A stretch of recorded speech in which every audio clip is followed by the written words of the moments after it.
And in the heart of German capital, Berlin's forested areas, stands a mountain which is built from the ruins of war. Devil's Mountain, once a secret listening post for Western allies during the Cold War, has now turned into a tourist attraction. Devil's Mountain was built on the broken walls of a Nazi military academy. It rises just 80 meters above Germany's mostly flat and open capital. The structure was too hard to destroy, so authorities simply buried it under the wreckage of the war.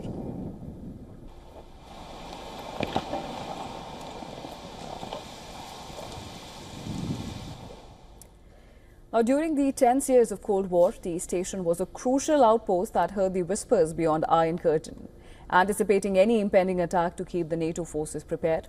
It was a climb up the memory lane when Cold War veterans visited the site, recalling the tales of old times.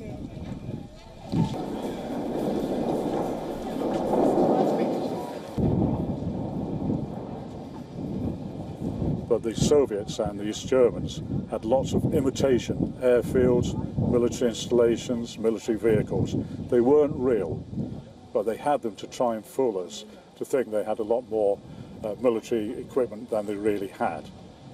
You fly across, about halfway down the corridor, the Russians would try and call us up and pretend they were Berlin Center and try to persuade us to fly out of the corridors. We used to come up here on shift work mainly, over 4 days. We used to do the 24 hours and we'd come up by bus or by car. That was a car park down there, and we used to run up those steps into the guard shack, which was manned by the Americans.